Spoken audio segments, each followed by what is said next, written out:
হুমায়ুন কবিতা উনি কি বলছে এসব মুসলমানদেরকে নিয়ে? উনি কি মুসলমানদের ঠিকাদার হয়ে গেছে? এই যে শুনুন ভিডিওটা, দেখুন কি বলছে। इनको तो आपको गुंडा करना है ना। इसको आपको कुछ हद तक जाके इसको बेवकूफ भी बनाना। अगर आप बेवकूफ नहीं बनाएंगे तो वो उनका पास है गुंडा बसता लगेगा। तो ये आपका पॉलिसी क्या, मतलब कैसा पॉलिसी ऐसा ही है। देखिए मैं उनको भी बोला, सुरेंद्र जी को बोला मेरा पास पैसा चाहिए, मैं मुसलमान को इकट्ठा करने के लिए उनको चुनाव में मेरा पर वोट लेने के लिए वो एक एक सीट में 3 करोड़ 4 करोड़ खर्चा होगा। वो जो टीएमसी वाला जो है सत्ता में है वो पैसा ज्यादा नहीं देते, लेकिन आज के दिन में जो नया नया मेरा मुसलमान को जो उम्मीदवार खड़ा करेंगे वो सब शिक्षित होगी, स्वच्छ भावमुक्ति होगी, मुसलमान को पास उनको ज्यादा इम्पोर्टेंस भी है, लेकिन मेरा पैसा का जरूरत है। आपको करोड़ कितना पैसे का जरूरत है जो आप ये आपके लक्ष्य है, इसको पूर्ण कैसे? मैं पूरा लक्ष्य होगा 1000 मिलेगा तक मुझे 1000 करोड़। যে এত সুন্দরভাবে মানে কন্ট্যাক্ট করছে, তো এগুলা কিন্তু ধারণার বাইরে, ধারণার বাইরে এত সুন্দরভাবে যে কন্ট্যাক্ট হচ্ছে।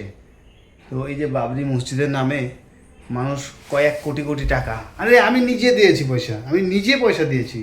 তো আমি কি এই কারণেই যে আমাদের মুসলমানদেরকে বোকা বানানোর জন্যে পয়সার প্রয়োজন?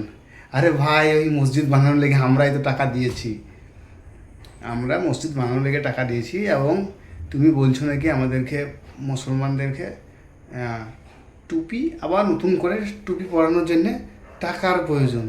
টাকার সঙ্গে সাথ না, কথা হচ্ছে এইসব যে কাণ্ড কুকাণ্ড যে আসছে বা ঘটছে, এগুলো কিসের লেগে ঘটছে, এগুলোর কিন্তু নেক্সট টাইম জবাব আপনাকে দিতে হবে। এই যে হুমায়ুন কবির সাহেব, ওনাকে কিন্তু দিতে হবে।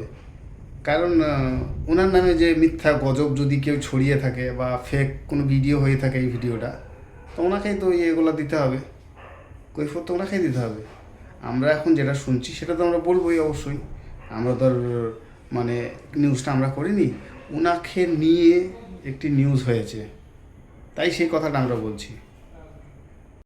কি বাবরি মসজিদ, বাবরি মসজিদ, বাবরি মসজিদের নামেই কি ভোট পেয়ে যাবে এতই সস্তা?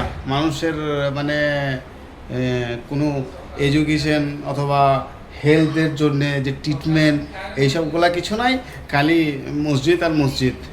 হ্যাঁ, মসজিদ তো বাড়ির পাশে যে মসজিদটা আছে সেই মসজিদে নামাজ পড়ার লোক পাওয়া যায় না, আবার নাকি আরও বিশাল বিশাল মসজিদ বানিয়ে এখানে মানুষকে সেখানে নামাজ পড়তে হবে। তো মসজিদ বানাও, বানানো হবে, আমরা নিজেও চাই যে না বানাক, আমরাও চাই যে বানাবো, ঠিক আছে। কিন্তু কথা হচ্ছে যে বড় মসজিদ বানানোর আগে বড় একটা মেডিকেল বানানো দরকার। বাড়ির পাশে যে মসজিদটা আছে সেই মসজিদেই তো আমরা নামাজ পড়তে যাচ্ছি না, ওখানে দেখা যাচ্ছে 1000 লোকের একটা মসজিদ, সেখানে আমরা যাচ্ছি কয়জন? 10 থেকে 12 জন, সময় তো 3 জনও থাকে না মসজিদে। তো আমাদের এই যে পশ্চিমবাংলায় এডুকেশন এবং শিক্ষা, ভালো একটি শিক্ষা দরকার। হ্যাঁ, শিক্ষা থাকলেই কিন্তু সেখানে শান্তি থাকবে, সেখানে ধর্ম থাকবে, এবং সেই ধর্ম এমন ধর্ম হবে যে শিক্ষা ধর্ম।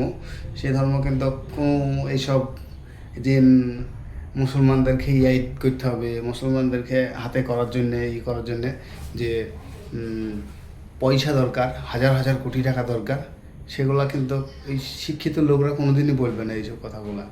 হ্যাঁ, তো এখানে কিন্তু যে ইয়েটা হচ্ছে, কাজটা হচ্ছে কিন্তু খুবই খারাপ হচ্ছে। তো আমরা কিন্তু প্রচুর ভরসা করতাম মানুষটাকে, তো সেই মানুষটার মুখ থেকে কিন্তু নানান ধরনের কথা কিন্তু শুনতে পাচ্ছি। তো প্লিজ এরকম ঘটনা থেকে সবাই দূরে থাকুন এবং যাচাই বাছাই করে আপনার মূল্যবান যে ভোটটা, সে ভোটটা ঠিক জায়গাতেই দিবেন, এখানে ওখানে করবেন না। যাকে খুশি তাকে দাও, কোনো সমস্যা নেই, কিন্তু ভুলভাল কাজ করলে সেগুলোকে বলতে হবে, মানুষকে জানাইতে হবে, এই হচ্ছে ব্যাপার। তো সবাই ভালো থাকো, সুস্থ থাকো। যদি কোনো কথাতে যদি ভুল হয়ে থাকে তো সেটা ক্ষমা করবেন।